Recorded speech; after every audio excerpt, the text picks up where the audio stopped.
अरे सर अरे तू यहाँ काती करते रे जो जो जा काम कर के बा ए ई नौकर चाकर बा चली रे पापा ऊपर जल्दी जाऊ रे साला गुआ हुआ गुआ नया कपड़ा पहन के ऊपर आओ।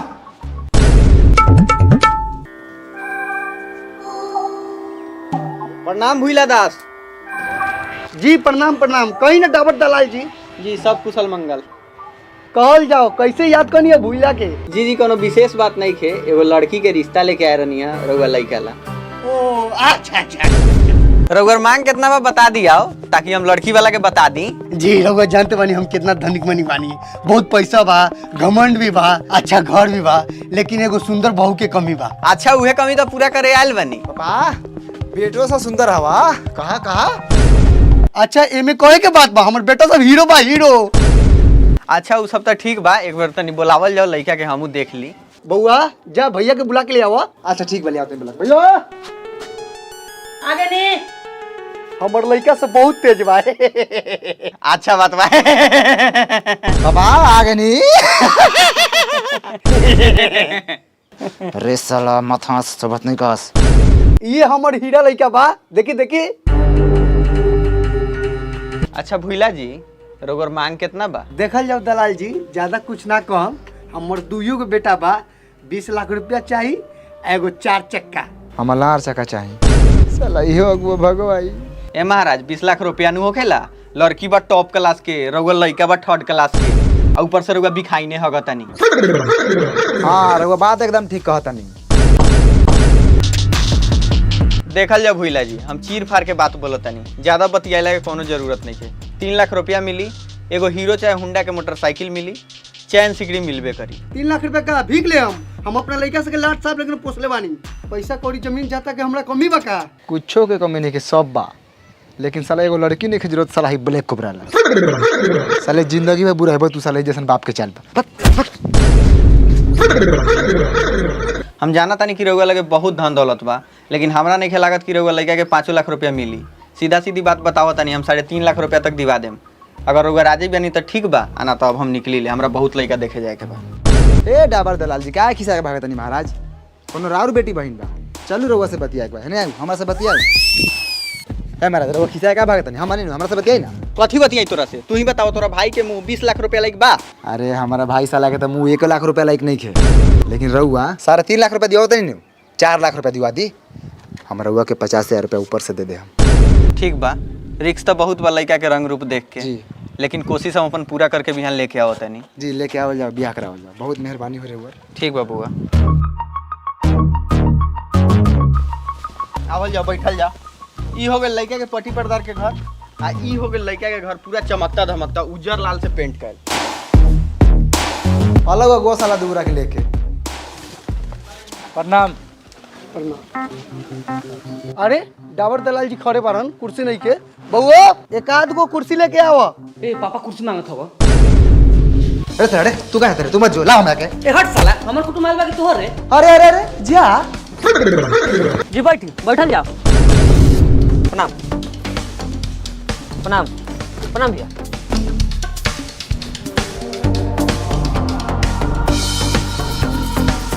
जी बाकी सब तो ठीक बा, जो ना काम ला रहनी वो काम हो जाओ। हम चाहतनी कि लड़का के बुलाऊ, तनी लड़का देख ली हम।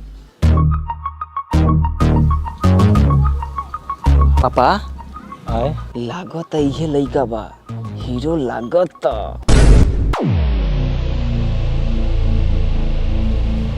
हाँ तो अब लेन देन के बात क्लियर हो जाओ। रउअर कितना मांग बा, हम कितना दे सकब, ई सब फाइनल हो जाई तो ठीक रही।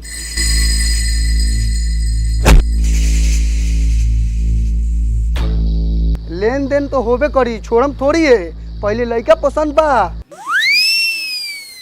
जी हमरा लड़का पसंद बा। बउओ तोरा लड़का पसंद हो? हाँ ठीक लागत है, तनी लखुरात बा, लेकिन दीदी लाइक सही बा। ये सरवा का धन संपत्ति के कोनो कमी नहीं थे, तो यो हमरा दूरा पर रात दिन उठन बैठन करले। ई सरवा तीन को कौन बारे, लेकिन हम नहीं के चिन्हत। सिलेंडरवा के कुटुंब आइल है।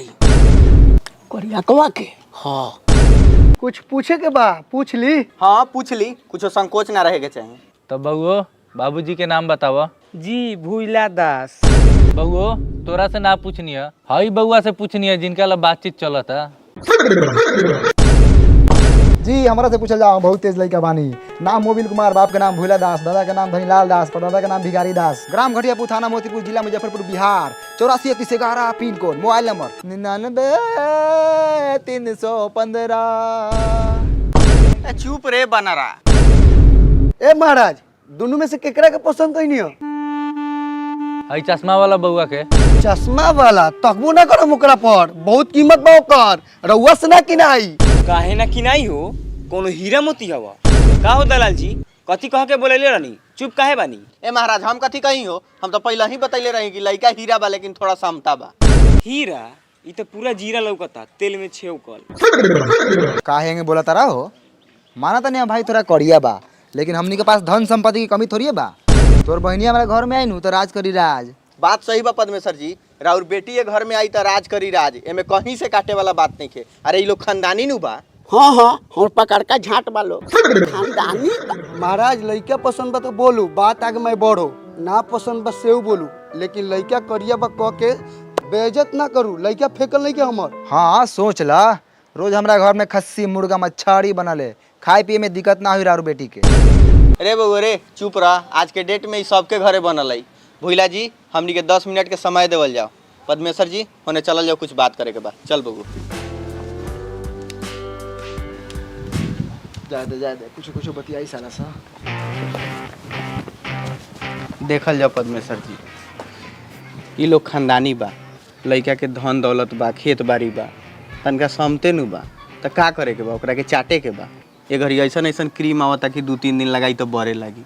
उ सब तो ठीक बा दलाल जी, रउआ तो जानते बारी कि ये घड़ी के लड़की सके स्मार्ट लड़के चाहिए। ठीक बा, देखा तनी ये घड़ी धूप कितना बा, घाम में घूमत हो, ये चलते करिया हो गल बा। शादी बा 10-15 दिन घर में रही, अपने गोरा जाई। उ कोनो लड़की बा। अच्छा ठीक बा, तैका ई लोग से पूछ ली लइकावा के बारे में कि लइकावा कैसन बा। पूछी भाई साहब, भूला जी के बड़का लइकावा के चाल व्यवहार कैसन बा? हमार का लारे जाना था ओकरा बारे में, ओकर चाल स्वभाव कैसन बा। ओकरा घर से हमरा खाना पानी ना होखले, बातचीत सब बंद बा। मोबिल बुढ़वा से साला कुछ बतियाता। अबे बतियाए देना, खाली भड़का दी न तो साला सा के घर में घुस के मारल जाई दोनों बाप बेटा के। ए चलू महाराज, पट्टी पर्दार केहू के ठीक ना होखेला, एक दूसरे के देख के जलत रहेला। उठ उठ उठ।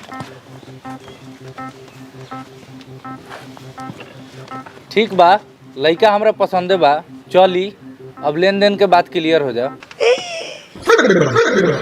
हाँ तो दलाल जी के पता बा, बतलई हुई मांग कितना बा? जी पता बा, 4 लाख रुपया, एगो स्प्लेंडर गाड़ी, एक भर के सोना के सिकरी। 4 लाख रुपया एगो गाड़ी के कहलक ह? ए हम कहनी रघुवर बेटा से बात भेल बा। ठीक बा, हम अपना बेटा से बात कर लेते हैं। बउआ हेने आओ। कितना कितना रुपया खोले बारे? 4 लाख। 4 लाख? साले तोनी के जिंदगी भर कुंवारे मुआ दम, लेकिन 4 लाख में शादी ना करम, चाहे कोनो के लेके उड़ा जा। साले मालिक बन।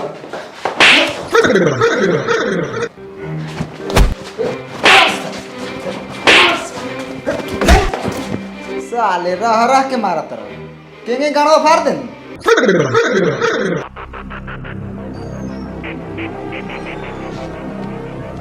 ए तू ही बोल।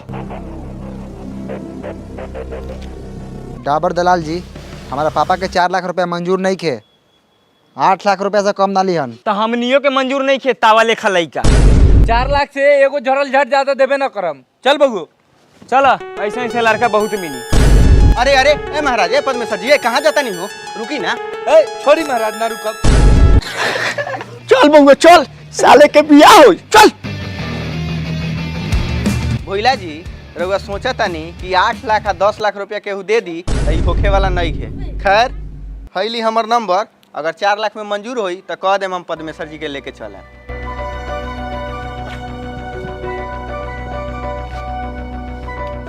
साला हमनी के जवानी हिलोर मारा था, आ इनका 8 लाख चाहिए। ताकत कथी भरे रे? साला बियाह करे लगा हम ही जो लगाए कि तू लगाए? हम कथी लगाई रे? तो मत लगाओ, जाके लेटरिंग में दिन रात मेहनत कर जो। साल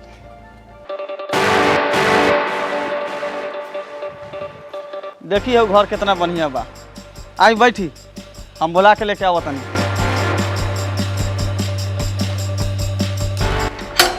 भूला जी, ओ भूला जी, भूला जी। के बा? ए महाराज बाहर निकलू, रउआ लइका के देखेला 2-4 गो कुटुम आयल बा। ए मत आओ, अगुआ आइल बा। अगुआ आयल हऊ, लेकिन तोरा के देख के भाग जतऊ। हाँ सत्तर।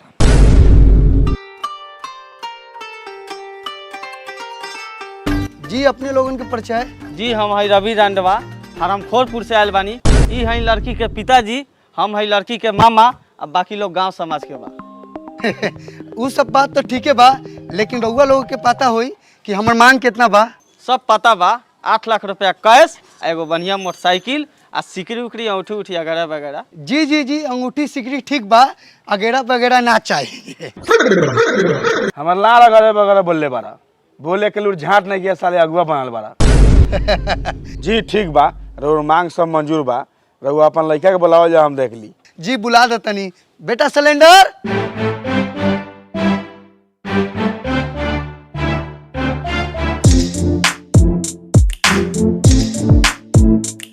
पिछिलका बा हीरो लागता साला।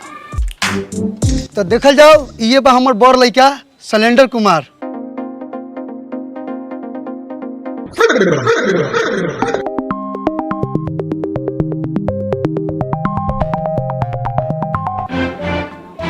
ए हम तो जानते रहने की भाग जाएगी। लौड़ा लाख मांगा। हे भगवान, इस साला कचरा उठा, लेकिन भाई के चक्कर में लगा था जिंदगी भर कुआर रह के पड़ी। ऐसे बढ़िया तू हमरा के उठा ला, बिना मेहरारू के जिंदगी जियल को जिंदगी बा।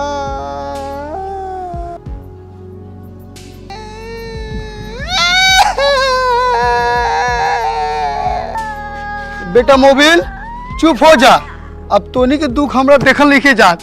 जोन कुटुम होता इस साला सिलेंडरवा के देख के भाग जाता। इस साला के चक्कर में तू काहेला कुआर रहब? डाबर दलवा नंबर दे के गेल बा, फोन करके बुला लो तनी। 4 लाख रुपया एगो बाइक देवता, ओकरे से रिश्ता फाइनल कर लो तनी। जा बेटा जा, खेला कूदा, हम अभी डाबर दलाल लंग फोन लगावा तनी।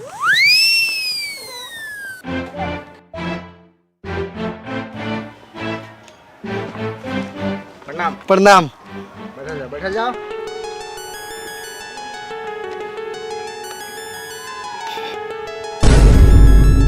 हाँ तो मान गए नहीं रहुआ। मनती तो नहीं है, लेकिन सोचनी गरीब के लड़की के उठा ली, पुण्य के काम होला। हमनी के गरीब नहीं थी, गरीब रहती तो 4 लाख रुपया मोटरसाइकिल आ चैन ना देती।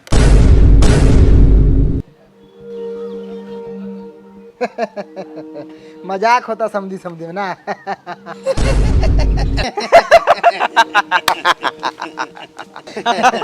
हे, कौन बात पे हे कैले बारा? काम के बात करा ना। कहे कर लगा कि हमनियों को लड़की के फोटो देख लेती तो दिल में तसल्ली हो जाती। फोटो कथी देखबा? दरवाजा पर आवा, हमरा सीधा लड़की देख लिया। अरे दुआर पे तो हमनी पहुँचबे करम, मतलब मोबाइल वोबाइल में फोटो नहीं खे, घर परिवार में दिखा देती। हाई हमर बेटवा के देखा तर अन मन हमरा बेटी लेखन बा, दुनू बहिन लेखन लागल है।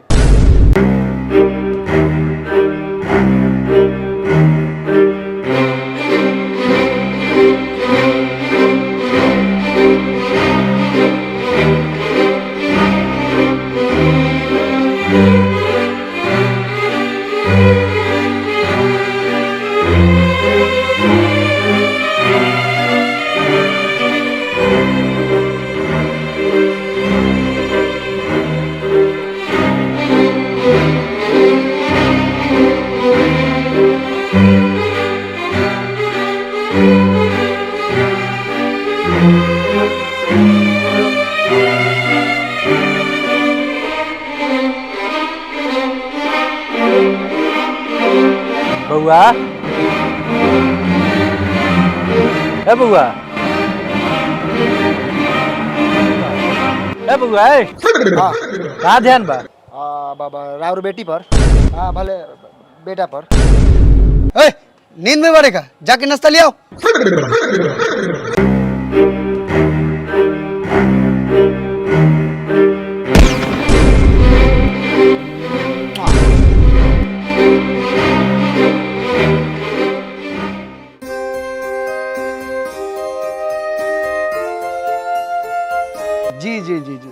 अरे नाश्ता भी आ गेल बढ़ावा बढ़ावा नाश्ता बढ़ावा। ई रहल मुजफ्फरपुरिया नाश्ता। अरे खाऊ खाऊ लजाऊ ना। आलू के भुजिया काट के ले यार बनी पाकिट वाला दुकान में ना मिलल हा। आ दूगो उजार का रसगुल्लो बा।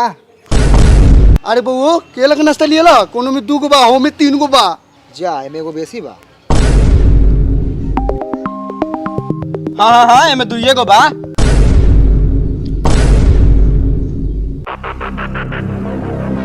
बउओ लागत फिर उहे सरवा सबा जोन हमनी से पूछत रहे।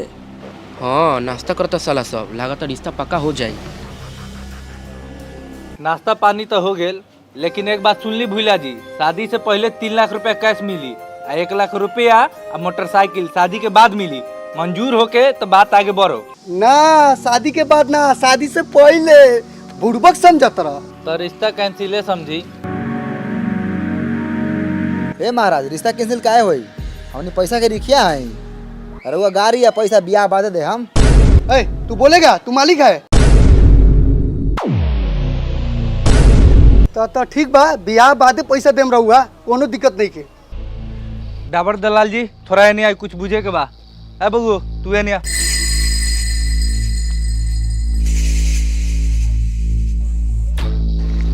फोन करना फोन।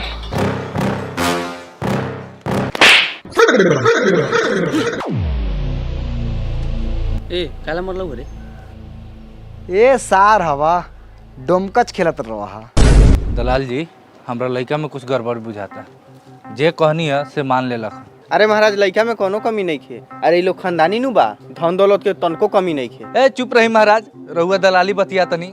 हमरा तोरा पर तइको भरोसा नहीं खे। झूठ साच बोल के हमर बेटी के फंसावे के चाहते। हम पता करी ले इ लोग से। कर ली पता? भाई साहब हाँ बोली। हई लइकावा के का व्यवहार बा? दारू उरू पियले का? उ कथी ना खा ले, कथी ना पिया ले। सिगरेट, पान, तारी, दारू, शराब पूछो नहीं कर छूटल ओकरा से। थोड़ा दिन का बाद में जितना धन दौलत बा सब बेच के आ पी जाए। रुआ कहाँ से आके फंस गई रही जंजाल में। शादी का बाद में रुआ बेटी के जिंदगी बर्बाद हो जाए। हमकी पक्का भड़कावत हुई साला। कखिया दुश्मन बा सरवा हमनी के। सुन ला बुझाल कुछ? साला चोट्टा आदमी कहीं के। चल बबुआ हम यहाँ 1 मिनट ना रुकब। ए परमेश्वर जी ये सुनी ना। ए महाराज हो ए कहाँ कहाँ? ए हट घरे जा तनी। ए यहीं चल जाइबा। ए तू रोक लेबे का? ये कंजर घर में हम अपन बेटी के बियाह करम। कंजर घर है साले नाश्ता के लोग पैसा तो बाप जी। ए बबुआ हम समझावत तनी। ए हम कुछ ना समझम। ए कितना भेलो रे तोर नाश्ता के पैसा? 2000। ए कथी के 2000 रे? ए रुक पहले 2000 रुपया अपन चल यहाँ से। ए परमेश्वर जी ओ ना मानम बात। अरे बढ़िया लोग नु भाई लोग। ए मुंह मारी साला ऐसन बढ़िया आदमी के पैसा बा तो बहुत लइका बा।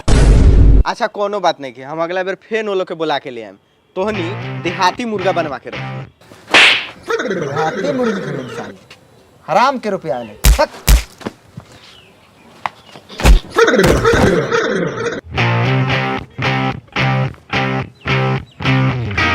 साले दोबारा रिश्ता लेके आ गला नु, मारत मारत मुंह आ देम। अच्छा अगुआ लाज जूता गारी बात सुनत रहले। अगुआई छोरम थोड़ी है। तोहर ना भेल तो दोसर लइका देखम, दलाली कमाएम। साला हमरा बियाह के टेंशन धइले बा। रे साला हमरा टेंशन नहीं के, तोरा कथी के टेंशन हो रे? रे तेरी तो तोर भगवान भरोसे नु बियाह होतो। बउओ जा 1 किलो गैंचा मछली ले आवा आ 1 किलो तारी। आज खुशी के दिन बा। आ पियल नहीं खाई नहीं हेबे। साले के शादी कट गई। मनाओ खुशी, बड़ा बढ़िया काम करे बरे साला। हमनियों के देख लो तनी कैसे तो अपना बेटा के बियाह कलो तरे। कौन सरवा रोक ली? हमरा बेटवा के बाल उखाड़ के मोछ बना ली ह।